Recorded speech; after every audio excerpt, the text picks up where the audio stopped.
ku gis nen ne nena ngoog. après dem kaso. Pape yàkkamtiwuma leen tey man maa aye ëllëg il faut mu am keneen kuy aye tey man maa aye wante dama lay wax lu ma lay wax nii nga dégg ko bu baax a baax damaa ci ànd ak ngor may leen di ñaan ñoom bés bu ñu ayee ñoom nañu ànd ak ngor bu toll ni suñu bos. parce que à la kulli àll dañu dem fu sori ci wax ci te li mënoon a ñàkk moi du kenn yaruma ci ay fayantoo wante yàkkamtiwuma parce que li kenn musu ko gis Sénégal. nam liggéeyal sa réew li nga wax tam kenn musu ko dégg Sénégal. waaw mais ñoom kenn musu ko dégg Sénégal. lan noonu. non li nga wax jëm ci magistrat yi kenn musu ko dégg Sénégal. mais dama la ne li nga wax jëm ci justice kenn musu ko dégg. xam nga dara yow tax nañ. waaw xam nga man nu ma ko jàppee. ok lu ñëpp di wax ci suufam laa wax ci kaw. je suis allé en prison pour 14 millions de Sénégalais qui pouvaient peut-être pas le dire parce que du ñoom ñëpp ñoo mën a am micro. parce que ñoom tamit suñu jël seen décision du ñu gëstu Sénégalais yi ñu nga xam ne seen yaakaar dañ ko teg seen loxo parce que ñëpp xam nañ ko buur dafa am doole wante buur bu mu am doole yow da ngay wut nit bu la mën a àtte ak buur mais yow nit boo nar a àtte ak buur moom mu nangu lu ko buur sant bu def ko mais kooku yow ginnaaw yàlla lan nga yaakaarate fii ci suuf si lan amatoo benn yaakaar parce que da nga xalaatoon ni que kii dina mën a dégg même su ma naree tëj kaso dina ko teg ci yoon wante nga may topp ci 1 milliard 800 nga amande ma 5 millions juróomi millions te nga ne ma man damaa jël presque ñaari milliards kooku nopp mënu ko dégg nga daan na ci amende 5 millions nga daan na juróomi at kaso. cour d'appel yokk na ko aussi yokk na amende bi. mais parce que cour d'appel dañu dem ba ci biir. ñu xool d'abord décision de justice de la cour de la CEDEAO ñu xam ne que première instance dañuy def lu nga xam ne naka sa noonu xam nga cour d'appel Pape. su ñu demee ba jël PV d'enquête de Khalifa Sall mais PV yëpp dañ ko disqualifié waaw maintenant yow PV yi moo yóbbu Khalifa Sall kaso waaw maintenant yow soo disqualifié PV yi lan yow ci lan ngay sukkandiku pour yóbbu Khalifa Sall kaso moo tax ma ne la buur moo sant man bëgg naa ëllëg ñi prouvé ma que damaa juum wante man xam naa ne ko juumoo te Sénégalais yi xam nañ ko lu may wax moo am parce que buur moo fi nekk di buum di buumi te ñooñu tamit il faut un temps soit peu que le président Macky Sall mu xam ne ni que d'abord nekkutuñu ci jamono indépendance yi te moom tey lu Sénégalais yi di xaar ci moom lu Sénégalais yi di xaar ci moom mooy lu mu diggoon Sénégalais yi gouvernance sobre et vertueuse séparation des pouvoirs ak yeneen ñu mel noonu te loolu lu mu diggoon Sénégalais yi yëpp amul lenn luñ ci gis. le cas Khalifa mën nga wax politique mais le cas Barthélémy ba dem kaso yow la ak magistrat yi non yow la mais mënoo ci tudd politique politique la encore Pape Ngagne non attends Pape Ngagne xoolal aussi Barthélémy mais loolu yomb na aussi Pape da ngay taxaw wax lu la neex mais yow kon bu la neexee nga fekk ba fii ma toog nga dóor ma yóbbu la police nga dem kaso nga di politique la Pape Ngagne wala nga dem nga mbëkk oto jàmbur ñu yóbbu la police nga yóbbu la kaso nga ni politique Pape Ngagne waaw saabu du fóot boppam man aw ma droit wax ci man wante lenn mën naa la ko wax du ma président de la République wax nga ko sànq ne nga du ma cour de justice de la CEDEAO wante man xam naa suma bopp may Barthélémy Diaz dama ne procureur képp kese rek donc tëju ci biroom amul sañ-sañ jël téléphone am ne leen dem nañ leen jàppi Barthélémy Diaz amul sañ-sañ boobu man ma ko wax. procureur amul dama ne procureur laa nii mooy seetaan dama ne amul sañ-sañ moom kese képp rek donc ak xalaatam ak fitam tëju ci biroom jël téléphone am woo section de recherche ne leen dem lañ jàppi Barthélémy Diaz. kan mooy Barthélémy Diaz. dama ne. non kan mooy Barthélémy non bul ma wax loolu. man dama xam soo ma ko waxee di nga ma wax kan mooy Barthélémy boo nee ma procureur. mais sañ ko def ma Samba sañ ko ma def ma Demba. nga ni sañul. xam nga yow wax nga lu am solo sànq. waaw ne nga soo jëlee oto nga dem nga mbëkk oto jàmbur wala mais man nekkuma ci cas de figure yooyu je suis exclusivement dans le champ politique man pour ñu jàpp ma ça doit les instructions viennent d'en haut. GIGN du procureur mooy ne nga GIGN dem ba Sénégal doone Sénégal dama lay invité nga xoolaat archives yi Pape man du ma terroriste man du ma braqueur de banque man jëluma kenn otage ñu jël lu toll ni GIGN yónnee GIGN ci mbedd bi en plein jour pour téye ma. parce que toujours yaa ngi yor fital. Pape man. c'est normal. Pape déglu ma c'est normal. Pape dañu la xam ci fital dañu la accusé ci meurtre. Pape ci rey nit. Pape loolu yëpp ay politique la. loolu bu amee buñ lay jëlee mais il faut que ngay loolu comme ni ñu jëlee keneen bi noonu la ñuy jëlee. Pape ok man dama yor ay garde du corps.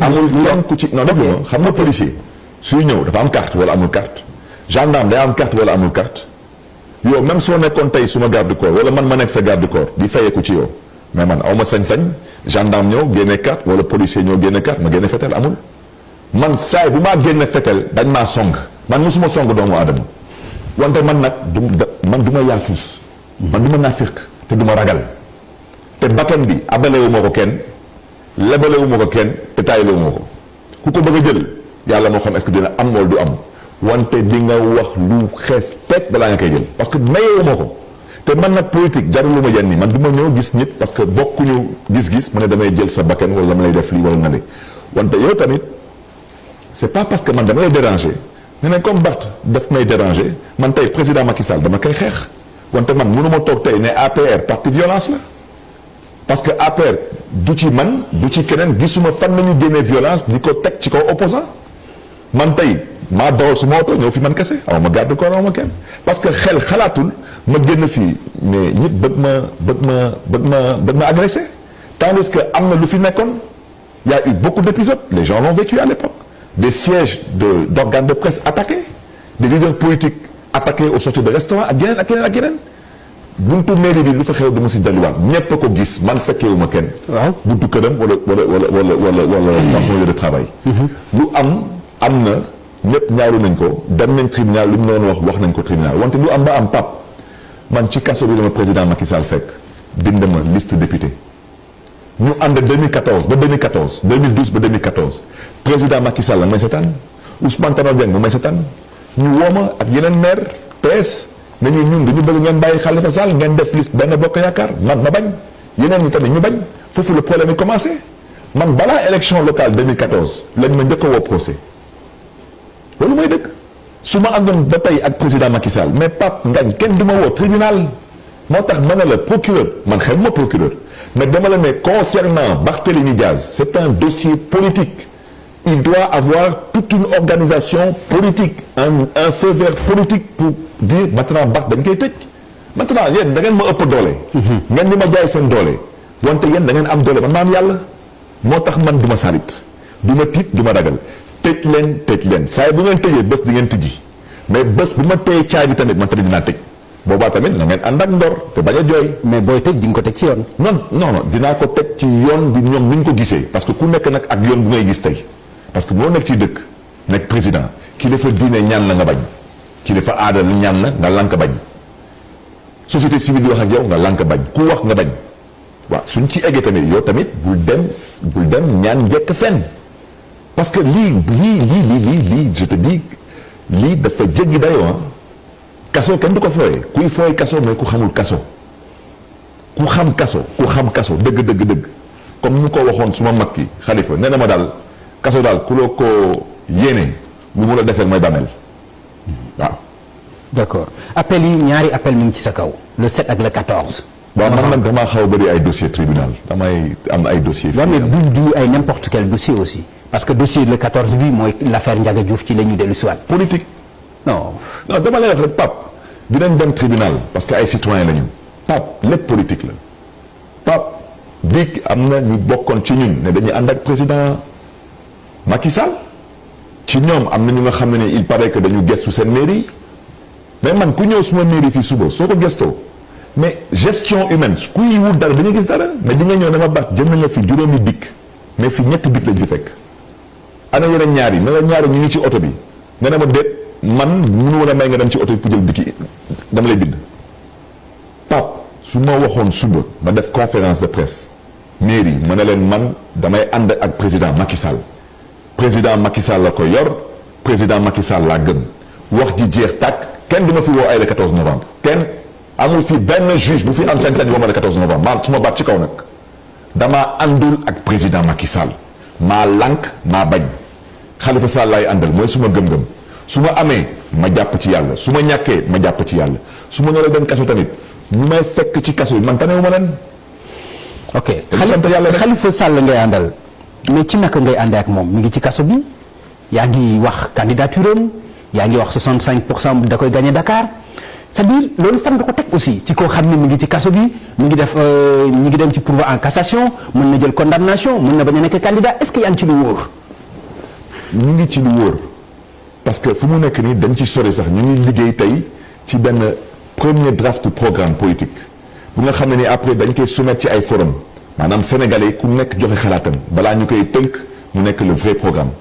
maintenant nguur gi lu ñuy jéem nii ñun xam nañ ko sénégalais xam nañ ko wante nguur gi man nangu naa am nañ doole wante lu ma nanguwul ñoom du ñu yàlla te ñun lu ñu gëm mooy lu ñu dund nii yàlla moo ko dogal ñi lay tëddee wante lu am ba am su la yàlla wonee benn nga am ci ndam mais xanaa di nga dundee yaakaar ñun dañu dem élection député Khalifa Sall nekk ci kaso bi ñu fal ko mu nekk député kooku yàlla su ci ànduloon du am.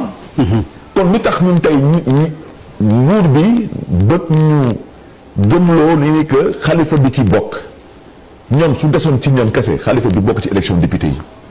wante ñoom dañu amoon seen plan ñu am suñu bos yàlla àtte. yàlla yóbbu Khalifa waaw maintenant bii tamit dañu am yaakaar ne ni que yàlla dina àtte te tamit sénégalais yi tamit dinañ àtte. parce que sénégalais bëggul injustice. donc président Macky Sall lu lenn rek lañ koy duñ ko sax ñaan parce que duñu ko may. wante ñu nar a organiser élection yi. wala di ko gestu wala am ci baat buñ ci mën a sànni mooy waa UMS waa Sénat ak waa société civile. ak yéen tamit journalistes yi ñu ngi leen di ñaax mais na ngeen gëstu naka la détenu candidat mën a bokk ci élection comme loolu maintenant moo xew Sénégal ku bëgg ku namal liggéeyal ëllëg ko Sénégal ñu tëj la. ah non bala kenn di ci gëstu day xam dina nekk candidat wala nekk candidat. non dama ne. parce que ay gëmuñu foofu. non xam nga tey Papa Ngagne. il faut mu leer nit ñi ne candidat la. yow tey man musuma fi gis Sénégalais mu ne ma seen naa Papa Ngagne tribunal. ba ñëpp bi mu ne seen naa Papa Ngagne Rebeuss te yàlla bu mu am kon yow tey sa casier judiciaire dafa vierge. mais casier judiciaire wu Khalifa Sall sa bos mu vierge noonu la bosam vierge amul benn condamnation moo tax révocation bi man du ma ci sori. mais révocation loolu ci la laa bëggoon wax di. waaw mais mooy jaay doole bi mu doon tudd fii sànq. mais appel bi lan la budul condamnation. jaay doole bi la xam nga kuy jaawale da jàkk ngénte foog nga ni amatul yàlla. moom moo jël doole bi aussi Barthélémy c'est-à-dire ñoom ñoo non xam nga cour d'appel condamnation la ñu def. mais dañ ko jaay doole. mais condamnation la. mais Pape lu tax kon cour suprême cour de cassation am lu tax c'est pour recevoir des dossiers qui viennent pas de la première instance c'est pour recevoir des dossiers qui viennent de la cour d'appel. ok mais bu boobaa. yow cour d'appel vide na. mais xam nga ni cassation du àtte ni appel àtte avocat yi ñoo taxaw. ah an kay cassation day àtte. donc cassation naka lay àtte. cassation day àtte sur des actes qui ont été pris en première instance ainsi qu'en deuxième instance. mais acte yooyu droit bi mais acte yooyu mais ma ñëw rek acte yooyu waaw mais acte yooyu ci acte yooyu la ñu sukkandiku pour nekk yooyu dañ la condamné loolu may wax ci mais Khalifa Sall damay joxe un exemple suñ ko condamné woon dëgg une seconde ñu jàpp ne Pape Ngagne a raison lu tax ñoom ñuy nangu dépôt de candidature de Khalifa Sall dépôt d'intention de candidature ñoom xam nañ ko waajee dañ ko condamné noruñu nangu ñuy déposer intention de candidature xam nga Pape bugguma ñaaw làmmiñ wante affaire bi làmbi goro la waa ji suñu président jàppul ci dara day làmbaatu rek ñun tamit ñu ngi góorgóorlu di jéem sénégalais yi ñooy dogal. non waaw loolu may wax ci. Barth yéen a jàpp ci dara yéen. soo waxee ni président Sall jàppul ci dara. est-ce que yéen ñiy wax Khalifa Sall yéen a jàpp ci dara. Papa Ngagne soo waxuma la soo gisoon Khalifa Sall soo seenoon Khalifa Sall ci kaso bi sa xel dal. kooku man maa la ko wax Khalifa Sall il se prépare pour être le président de la République du Sénégal leen lu ngeen di wax ni Khalifa Sall waxul loolu te Khalifa Sall moo leen gën a xam yoon bu mun a jaar su bëggoon gën a ci kaso bi. d'accord wante nag nit ki su nangoo ndàkk bi. waaw ba nangu di dund coono bu tollu noonu parce que il sait que am na lu ko yàlla dénk ak am na lu ko yàlla dencal. après loolu parce que à la kulli àll. dina am bés ci bési quoi. man xawuma Khalifa Sall mais je pense que Ousmane Tanor Dieng xam na Khalifa Sall. verdict élection yi bu ma sukkandikoo ci la presse 60% moom Ousmane jàpp na ni Macky Sall daf koy gagner les élections. waaw mais Pape man xam nga man du ma bëgg a wax waxu Ousmane Tanor Dieng xam nga Tanor wax dëgg yàlla suma papa la suma waay la suma xarit la wante dafa dem gauche ma dem droite xaw ma nu ma koy waxee ci wolof nee naa ci tubaab on ne tire pas sur une ambulance Ousmane Tanor Dieng du xalel. tey nu ma ko mën a expliquer ci gàttal. lu tax nga wax une ambulance. lu tax. alors que ñu ngi gérer parti socialiste. non ñu ko war a mën gérer. mais da ngay ñu ngi gérer au conseil bi ñu ko dénk. ñu ngi régler ay affaire am mais ñu ngi ànd ak le président ci yenn activité pourquoi nga jàppee ko une ambulance c'est quoi lu tax. waaw mais xam nga soo demee ba nekkoon candidat de candidat tu es collecteur de candidat tu es souteneur Pape amatoo avenir ci politique su ñuy waxante dëgg rek. benn bu ci tegu Pape yaa ngi ne da ngay gérer parti socialiste mais parti bu nga xam ne ni amoo ci mandat pour gérer ko yaa ngi ci illégitimité yow fii su la neexee tey nga ne tel jour telle heure man maay dem faram-fàcce parce que da nga am contrat. te faram-fàcce bi suba amul keneen ku mën a jël tur bi dem defi beneen édition nu mu ko neexee te amul copyright amul sa autorisation moom laaj leen ko ban congrès moo ko fal dañ ko faloon 2014 congrès bi fal ko ba 2018 mandat bi jeex na. mais dàq na leen. non xam nga kon. mais dàq na leen. Pape dama lay laaj dara. c'est-à-dire xam nga aussi. xam nga Pape tamit xam nga Sénégal dañuy déglu. waaw xam nga Pape ñun on se considère comme étant des responsables am na lu nga xam ne du suñu cër. li nga xam ne du suñu cër mooy ñu ne ñoom Barthélémy jaar nañ ni gis nañ Tanor toj nañ ay bopp toj nañ ay oto man Tanor mët na ma bàyyi loolu bés bu amee rek man may am gàcce wante man su ma Tanor bëggee dàq mais xanaa Tanor dina ma jox këyit ne ma tel bureau politique telle réunion c'est réuni tel jour. tel la jox notification. mais sañu ko parce que bés bu ko defee dañuy dem tribunal te moom loolu lay bañ. Ousmane Tanor Dieng moom xam na ñun xam nañ daaxul kenn wante dañu nekk tey. xanaa kon baare yëgoo la ci seen biir. non lambi golo la. non baare yëgoo yéen ak ñoom. contre Macky Sall. kon xanaa baare yëgoo moom seen biir bu fekkente ni dàqu leen. waaw te dara leeru ci. waaw te nit ñi jàpp nañ ni dàq na leen. non mais am na lu ci lëndëm kon ci seen lan la. xam nga parce que moom xam na que mënuñu dàq te pourtant biir parti socialiste texte yi prévoir na ñu mën ñu dàq mais dafa am foo koy jaarale.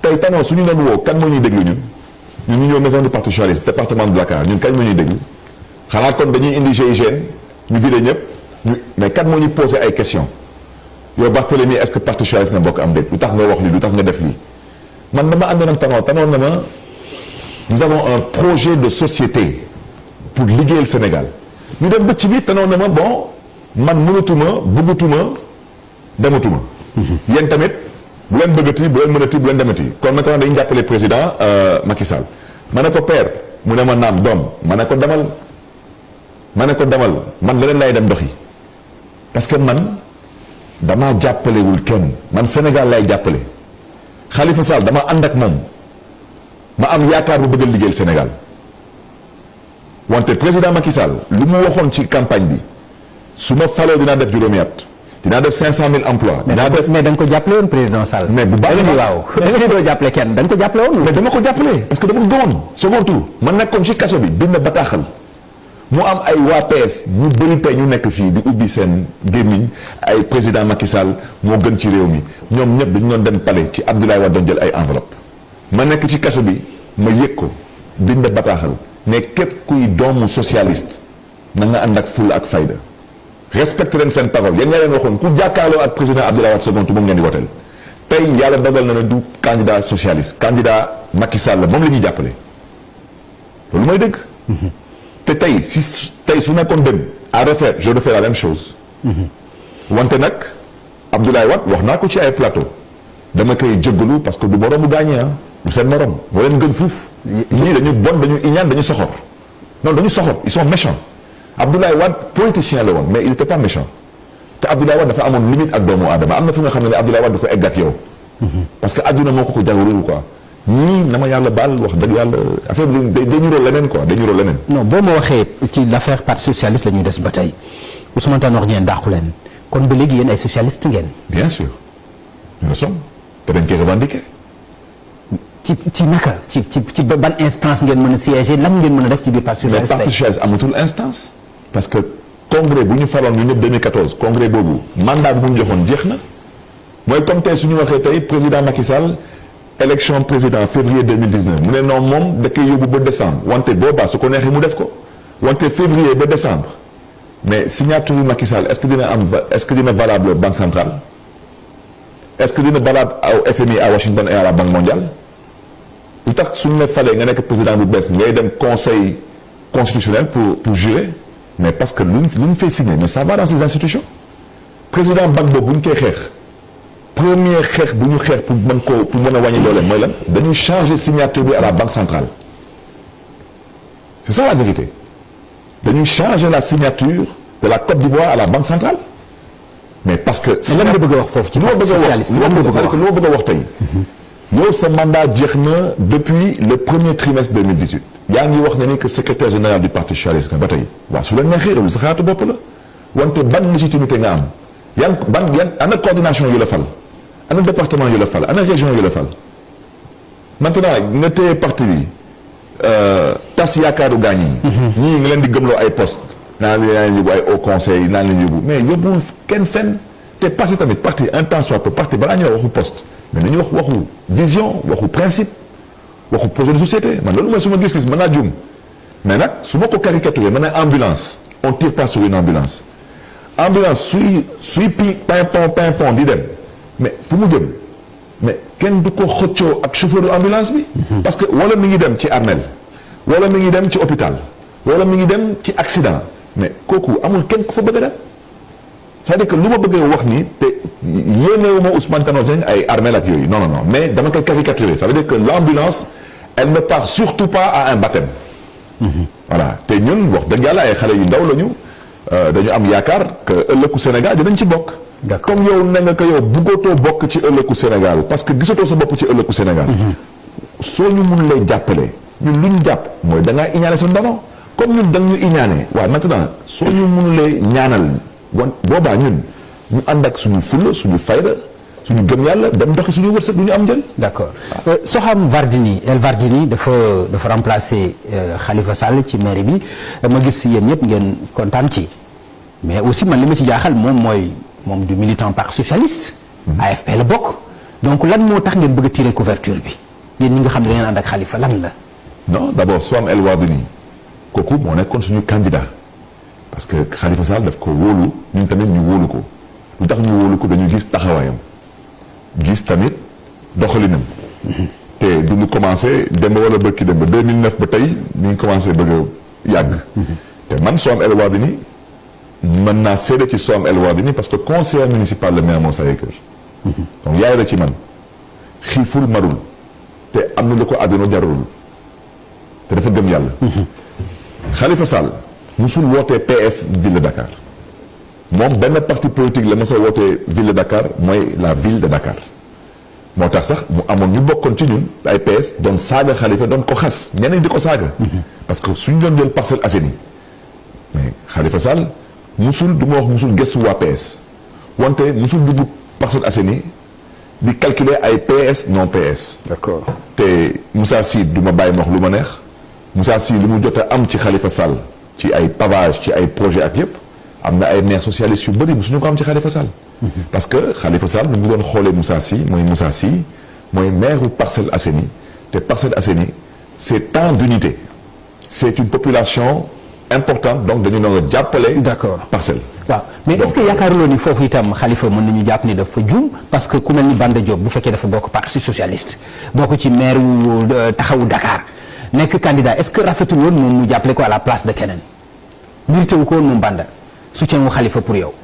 mais du question de PS ou pas PS mais dafa amoon benn bureau municipal mais bureau municipal bi. et d'autant plus que mu fekk ko ba kaso ñoom ñaar ñu waxtaan mu jox ko kàddoom ñaanal ko d'après li Banda wax. mais Banda lu mu wax sax ci ñaanam ci ñaan boobu man mën naa ko seede am na Khalifa Sall ku ñëw ci kaso bi ba ci garde yi daf leen di ñaanal parce que Khalifa Sall dafa amul noonu xam nga Barth sax day xuloo Barth day xeex Khalifa du xuloo Khalifa du xeex Khalifa amul noonu man damay nangu di ko defante ak gaañ yi moom du ko defante moom daal moom jàmm lay dox donc moom su ñëwee ci kaso bi mais Khalifa dama bëgg a nekk candidat mais Khalifa bu ma xam dina ko ñaanal te dina ko wax tamit wax bu neex bu muy yóbbaale wante Khalifa moom xam na tout de même que lu mu bon am na bureau municipal te ci bureau municipal bi premier adjoint mooy Soham El Wardini te Soham El Wardini ak Banda Diop ak ñun ñëpp ñoo bokkoon coalition bi donc kooku soo demee ba jox ko premier adjoint mooy comme tey suñu waxoon tey président Macky Sall dafa am gàllankoor du dem ñu ne nañu tëb premier ministre Mahammed Boun Abdallah Dionne nañu dem jëli ji suma doomu ndey Mame Mbaye Niang nekk chef du gouvernement mais loolu jekkul rafetul par rapport ak premier ministre Mahammed Boun Abdallah Dionne qui a été nommé PM loolu mooy c'est le même raisonnement wante Banda bët yu ma ko xamee bët yooyu laay continuer di ko xoole te man du ma mere Moussa Sy du ma mere ay Banda man lu may ñaawlu mooy ay contexte ay situation parce que nguur gi dañuy jéem a yàq xelu gaañ yi jéem a tas yaakaaru njabootu Khalifa Sall pour ñuy saalit di am xel ñaar bon ce sont que des êtres humains ils ont peut-être fait preuve de faiblesse.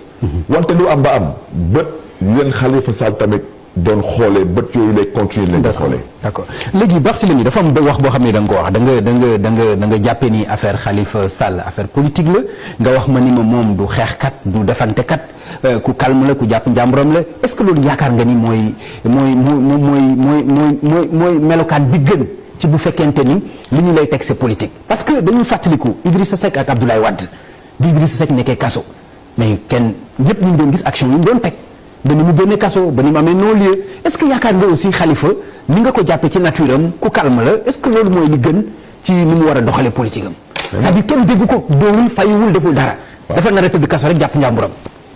man mii ànduma si man mii d'accorduma si man toog naa ci kaso bi ak Khalifa Sall ma wax ko dara ci président Macky Sall Khalifa Sall daf ma tontu man damaa toog di xoolaat suma bopp mu ne ma munu ma leen wax lu ma ko wax. mu xool ma ci bët dama ne Barthélémy est-ce que man mës nga ma dégg ma wax lu ñaaw ci Macky Sall ma xoolaat Khalifa Sall ma ne ko mais kii mu ngi lay mu ne ma je ne le ferai jamais ma ne ko mais moom moo def lii moo mu ne ma Barthélémy est-ce que mës nga ma dégg man Khalifa Sall ba lii yëpp di am balaa lii di am ba tey est-ce que mës nga ma dégg ma wax lu ñaaw ci Macky Sall ma commencé di insister mu ne ma Barthélémy Macky Sall suma rakk la dama tëddi sa kaso mu dem tëddi suma bos suba soo génnee ñu waxtaanaat mais man su ma nekkoon tey Khalifa Sall place su Khalifa Sall ba du demee noonu mais nag ñu da ko yàlla bindee. parce que man Khalifa Sall. am na ay argument yu mu def yu mu xeexee moom am na ko Khalifa. mais Khalifa xam nga nit ki soo demee sax ci xeex mais xanaa yor nga au moins làmmiñ yor nga làmmiñ Idriss Seck bu ngeen di wax ni ak jamono Abdoulaye Wade du moo doon génn ay CD lui et moi. mais CD yooyu moo nekkoon arme bi.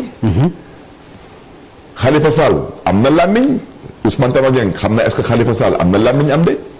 Macky Sall moom xam na est-ce que Khalifa Sall am na làmmiñ am de mais wante moom nee na moom ni ñu ko yaree. ci politique. xam nga moom président Abdou Diouf moo ko yar ci politique. man Barthélémy Diaz man mbedd bi moo ma yar ci politique. man xam nga man moo tax man ni ñu koy doxalee ci mbedd bi rek noonu laa koy doxalee parce que man damay waxtaan ak Sénégalais yi. man Sénégalais yi ni ñu koy dundee man noonu laa koy dundee. ok Khalifa nag wax dëgg yàlla man personnellement d'accorduma ak politesse bi wante ñi la ko yàlla bindee nit ku yiw la nit ku teel la wante wax naa ko nee naa ko kii da nga koy xeex ak moom da nga koy defante ak moom mu ne ma man kii suma rakk la.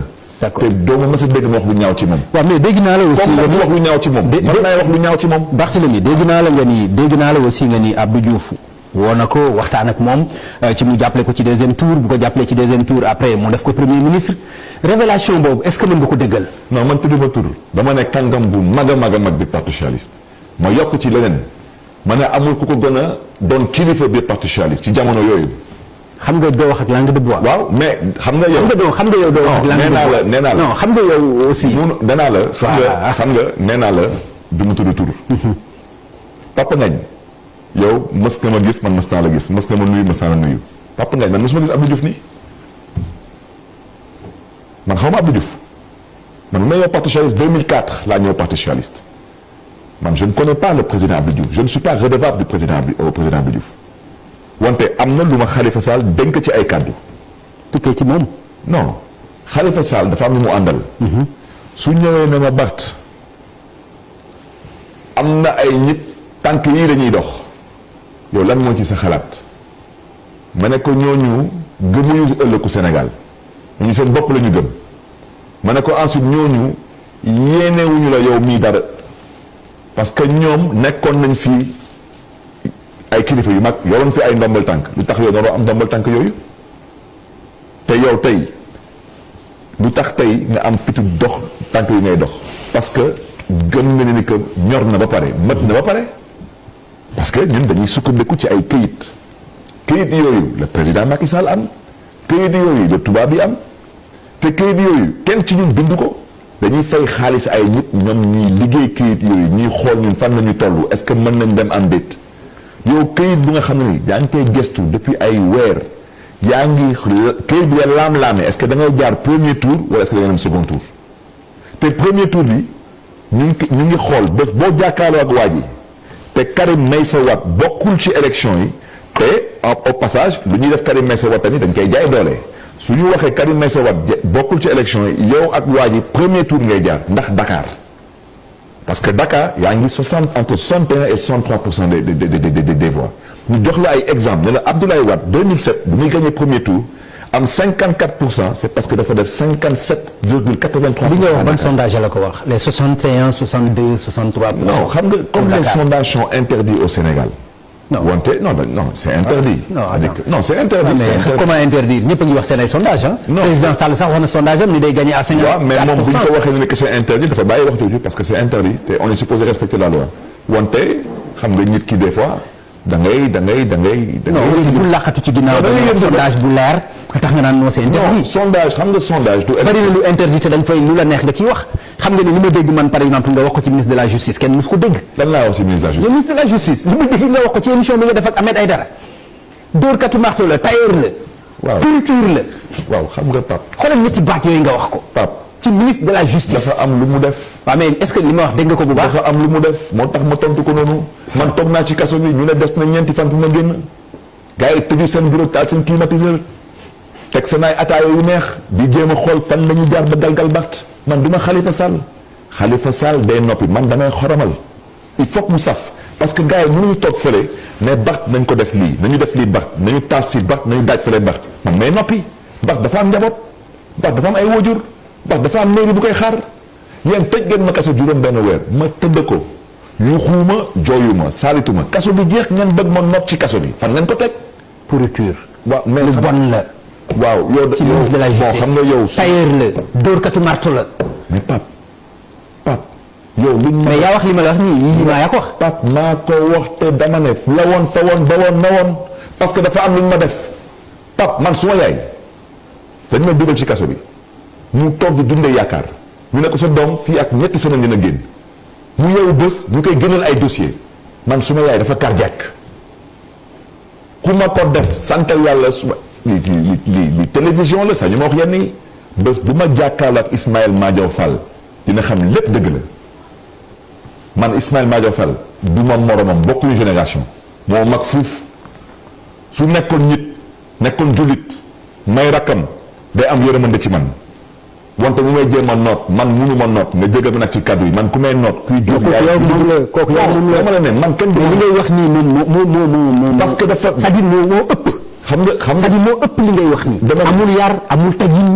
c'est-à-dire amul kersa li ngay wax nii amul yar. amul tajin amul kersa sa gis-gis la Pape yow. c'est ci ministre de la justice. Pape non ci ministre de la justice. ministre de la justice du. waxuma Ismaïla. waaye ministre de la justice dama xoolal ministre de la justice day am taxawaayu ministre de la justice.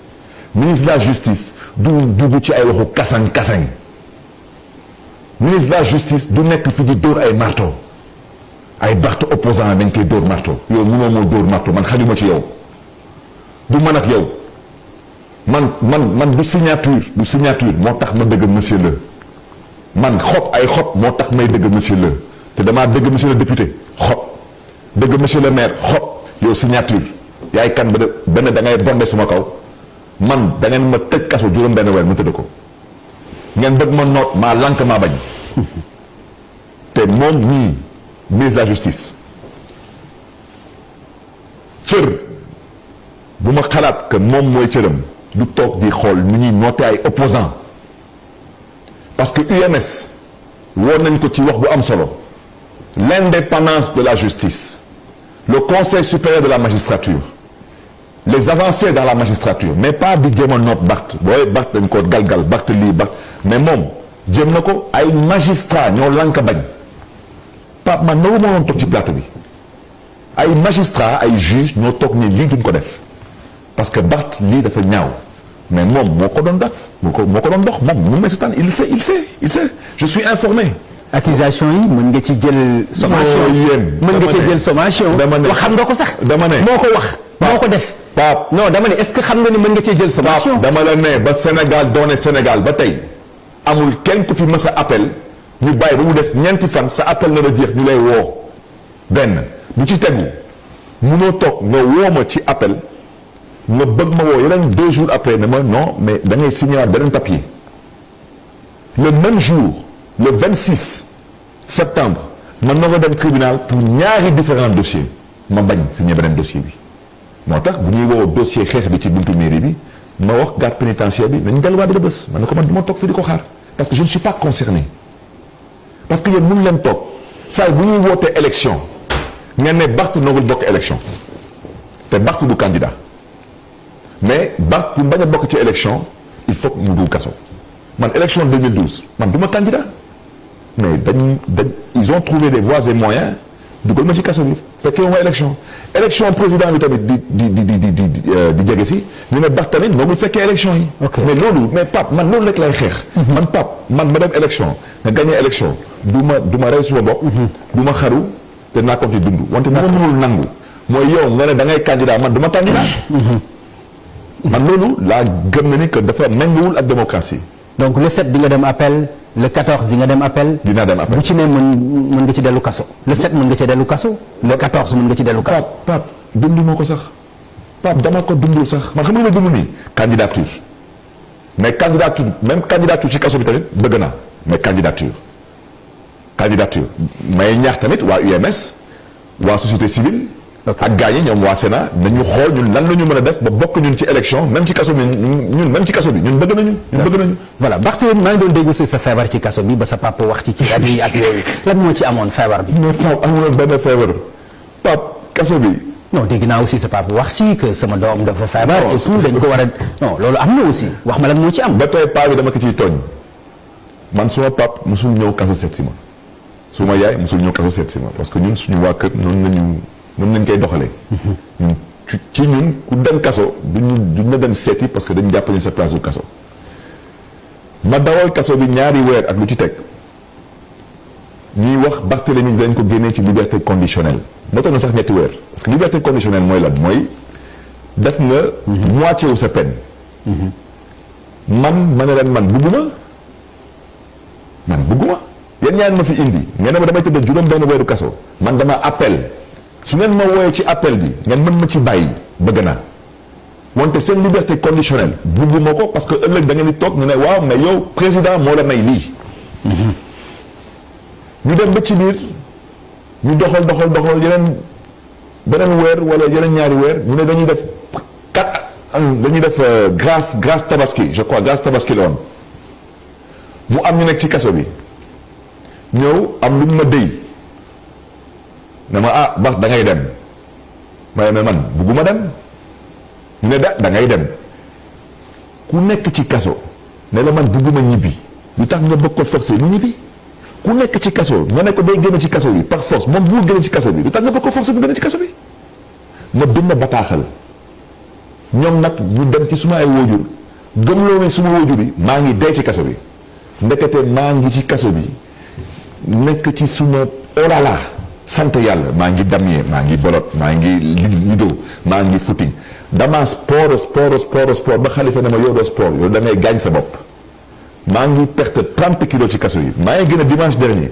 ba tey dew ma seeti benn docteur nit ki su feebaree su génne kaso danañ seeti docteur maa ngi nii di waaj a dem tuggal forum des socialistes pour def ay parrainage biig maa ngi woon Sandaga damay sant yàlla man bu may dugg ci kaso bi bubu bii bu may sol tey nii damaa ko ñaawlu balaa may gën ci kaso bi parce que bubu yu ma yor yëpp daf ma ëpp tey costume yu ma dagg yëpp ay costume yu bees la parce que 30 kilos ku ko perte day feeñ ci doomu aadama bu feebar maa ngi sant yàlla Pape gis nga administration pénitentiaire dama leen di jaajëfe parce que dañ ma yor bu rafet yor Khalifa Sall yor bu rafet te nit ki nag su mu lay gërëm nit na xool taxawaayam ñun wax dëgg yàlla dañ fa nekkoon ñi ñi respecté ñu ñi toppatoo bu rafet te bu jaar yoon ñu ne nag Barth mi ngi sport Barth ngi perte ay poids Barth dafa feebar man du ma wax yooyu parce que ñu ko commencé mooy dañu bëggoon xool fan la ñu mën a jaar ak Barth ba Barth gën ci kaso bi Barth bañ ci am ndam man du ma ndamoo kaso wante doo ma dugal ci kaso toroxal suma njaboot suma ay waajur toroxal suma mbokk yi di xool nag yow nan nga mën a am ndam ci kaso bi nga wax na ni que yow yaa ma gën ci kaso bi kaso nag yeneewu ma ko kenn waxum la dama bëgg a delluwaat ci kaso bi ñu ko yàlla dogalee rek man nangoo ko noonu wante fu ma jàpp du ma fa bàyyi. d'accord incha allah. fan ngeen toll ci parrainage yi. ak parrainage bi ñu ngi ci di ci góorgóorlu. yéen a ngi mobiliser signature yi fan la toll. signature yi pour l'instant man du ma joxe ay chiffres parce que je ne suis pas habilité du man maay coordonnateur national kenn rek ci ñun moo am droit joxe chiffre mooy Idrissa Diallo le député maire Idrissa Diallo mooy coordonnateur mais national. lan mooy sa rapport ak Bamba Fall. Bamba suma doomu ndey la. ok suma xarit la te damay bëgg tamit wax ak askan bi ñu jàppee Bamba ni ñu jàppee Barth. bu ñu dëkkaloo Bamba fu mu dëkkul. Bamba dañ ko tëj ci kaso jaay ko doole.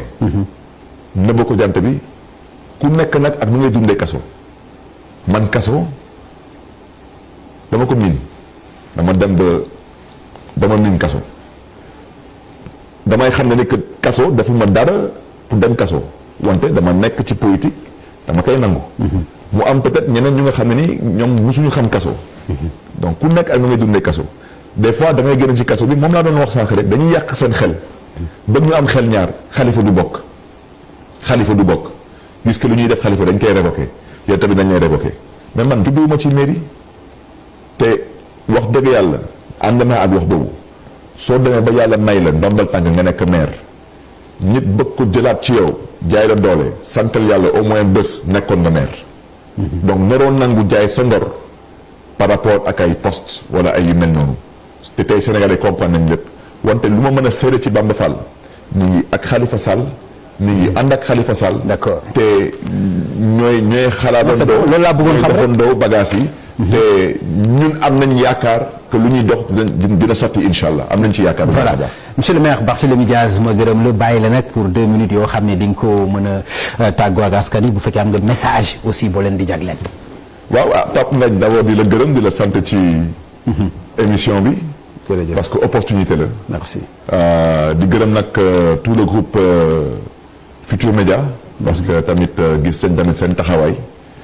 bu ci tegu tamit di ñaax Sénégalais yi dañu xam ne ni que élection en février 2019 du élection Massamba du élection Mademba seen élection la ñoom ni ñu ko bëggee noonu lay amee amul kenn ci ñun ci acteur politique yi bu ko mën a defee neneen nu ko askan bi bëggee donc ñoom nañu xalaat seen taxawaay.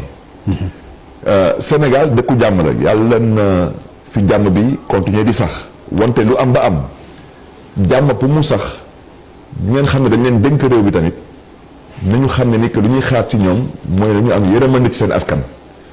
yërmande mooy yan mooy bépp sénégalais na jot ci kartam bépp sénégalais nañ ko may sañ-sañ mu dem wote te tamit képp ku bëgg a candidat nañu bàyyi tappale yi bàyyi ñoo nit ñi ñu nekk candidat bàyyi sénégalais yi ñu tànn te yàlla na yàlla def lu gën ci Sénégal su nekkee Khalifa Sall na faru nekk président suñu jàppee nga ne que président Macky Sall moo nga am second mandat loolu moo gën ci Sénégal yàlla na ko yàlla def tamit wante man lu may ñaan yàlla na fi yàlla jëlee Macky Sall jàmm ak salaam indi fi keneen te lu man lu ma gënal mooy Khalifa Sall donc ñuy gërëm ñëpp di sant ñëpp di jégalu nag di jégalu tamit parce que man soxlawul ñu may wax baax yaa wax lii parce que suñu waxee baax yaa wax lii man maa ko wax baax yaa def lii man maa ko def wante surtout magistrat yi parce que dañ leen tudd ci émission yi mënoon naa doon man magistrat mënoon naa doon doomu magistrat bugguma ñu may wax yenn yi wala ñu koy wax suma wajur man lenn rek laa leen di ñaax su ma ne nekk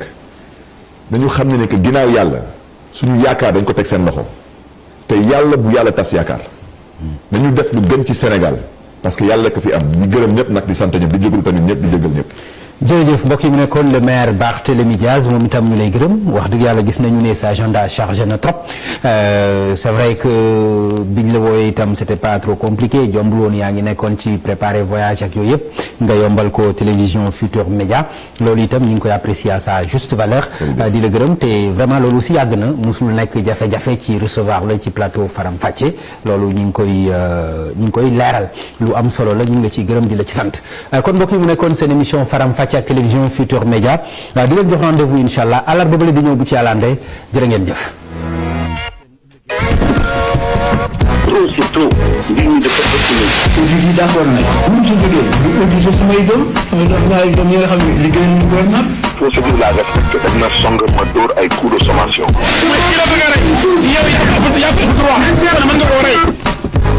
ndax bii nga xam ne moom lañ may fale mandat juróom-ñaari at la danaa ko yemale ci juróomi at ndax li ñu bëgg mooy démocratie sax bi.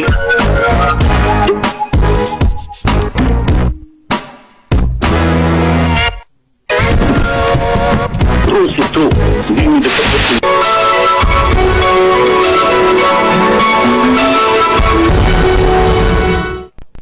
Avec la vache qui rit, collectionne les étiquettes et gagne des fournitures scolaires. Échange des étiquettes contre un stylo, 24 étiquettes contre